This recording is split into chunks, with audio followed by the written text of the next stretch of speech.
Good morning. So, bali, ayun ginala na natin si Meme, yung anak ng ating kambing na inahin.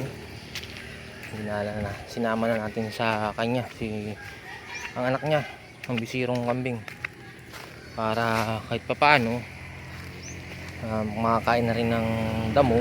Kasi pansin ko kumakain na siya ng konting damo yung nasa kulungan siya. So ngayon sinama na natin kasi 3 weeks na rin yan sila mag-ina, para kahit papaano kasi parang nakakunti na rin yung supply ng gatas ni Brenda. So kailangan na rin ni Meme na makakain ng damo para sustain na rin siya makakatikim na rin siya ng ibang sustansya. Tulad yan, kita nyo. So yan yung patunay na kumakain na rin talaga siya ng damo. Pag ganyan yung cases na aking nakita, so kailangan ko na siyang isama 3 weeks sakto. Napansin ko kumakain na siya, kaya sinama na natin siya dito sa ating pinagpapastulan. Pero syempre hindi porket sinama na natin siya sa area na ganito sa pastulan, papabayaan na lang natin siya, o kailangan i-monitor natin at mas magandang lagi tayo nakatingin, kasi may mga aso dito na gumagala din, so baka mapagtripan itong ating bisirong kambing. So naka-monitor tayo, then hanggang ano lang sila dito, alauna, tapos doon na sila uli sa kulungan. So ayan, kita nyo yung pansin nyo, kumakain na talaga siya ng damo. So dahil dyan, kaysa makakain siya ng damo dun sa kulungan na hindi natuyo na at hindi maganda, mas magandang dito na lang para fresh pa yung damo. At the same time, makakuha siya ng sapat na sustansya na rin, hindi lang sa gatas. Pero tuloy-tuloy pa rin yung ating ginagawang program na painumin sila ng Vitamin Pro itong ating mga kambing, lalo to si Dagol. Kasi ito si Dagol, ready na rin natin yan para if wabot at noon ng 12 ba si Dagol, natin to si Brenda sa kanya. Siya naman yung bubuo ng panibagong nilang anak. So ayan si Meme, kita nyo naman na talagang kumakain na. So ito na yung tamang week na kumain siya. Tapos pag dumating na ng isang buwan, kailangan naman natin na bumili ng ng pampurga sa kanya, kasi hindi may iwasan na may makain siyang bakterya. So kailangan natin siyang purgahin natin yan, pati ito si Brenda, pati ito si Dagol, sabay-sabay na, para isa lang din yung program. So ayan, masaya naman siya sa area na to kasi makulimlim din, hindi ganong kainitan. So habang di pa ginagamit tong area, hindi pa ginagamit na para pagtaniman, ito yung tamang panahon na meron pa tayong napapasturan, dito man natin sila igala. So yan yung sitwasyon. Today is January 2. So ito na yung 3 weeks na, at maganda naman ang nakikita natin progress sa pangangatawan ni Meme. Mabigat siya, so nabigay ng kanyang nanay yung sapat na gatas para sa kanya sa loob ng 3 linggo. Mabigat siya talaga, at ang ganda nito ni Brenda, talagang magaling siya magpa-dede sa kanyang sa kanyang anak. At siguro kung dalawa pa yung naibigay na baby ni Brenda o naipanganak niya, mas maganda, kasi talagang siya, mula day 1 hanggang ngayon ginagala natin. Pag narinig niya anak yung umiyak, dumidiretso siya. Pero ngayon kailangan nila magkasama.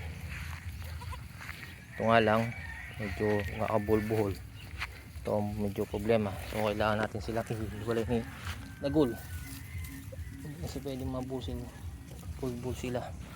Hiwalay natin ng konti.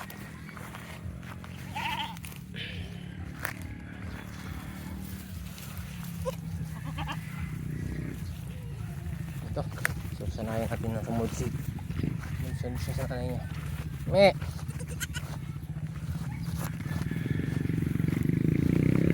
tayong damo.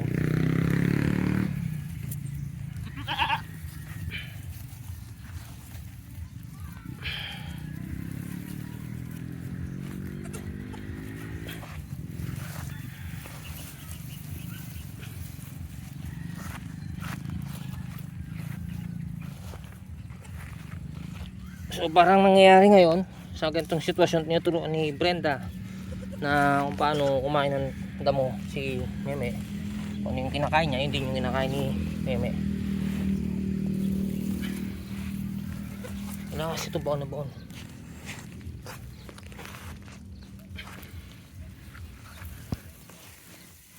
Part kasi dito sa lupa na ay.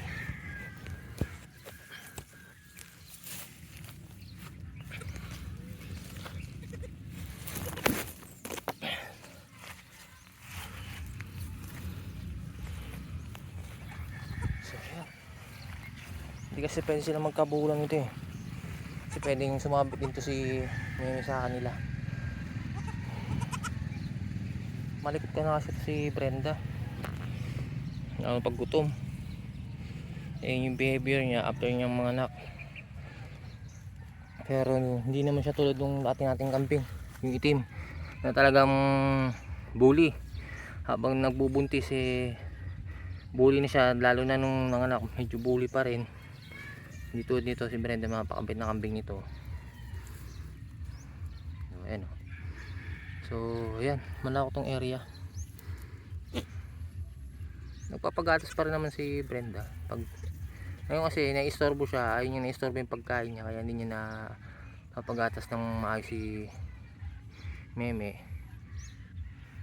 So 1 o'clock ng hapon kukunin natin sila, kaya natin balik doon. Pero maglalagay tayo ng pakain na dahon naman ng saging sa kulungan nila.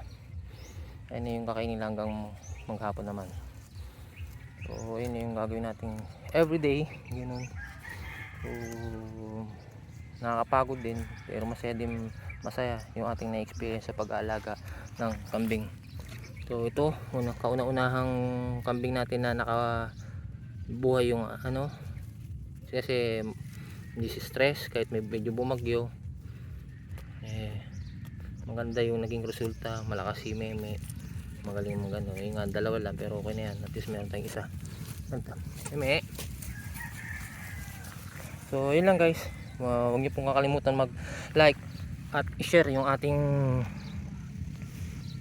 video para sa mga gusto rin mag-alaga. Meron silang mapanood kasi iba-iba kasing experience natin sa pagkakambing. Ito lang, kinukwento ko lang mga karanasan sa pagkakambing. So ever since nagkambing tayo, hindi tayo nagkaroon ng kambing na na nagkasakit. Yung nga lang may namatay na anak kasi stress yun ng bagyo. Pero mahina din kasi yung mga bisiro na. At tingin ko din yung kambing na yun napaaga yung pag-ano niya, bubuntis nun. Kaya ganun kasi hindi rin siya nagpapadede ng anak niya, kaya namatay. At ayun din yung atin. So guys, huwag niyo pong kalimutan mag like, share and subscribe. Maraming salamat po. Happy New Year.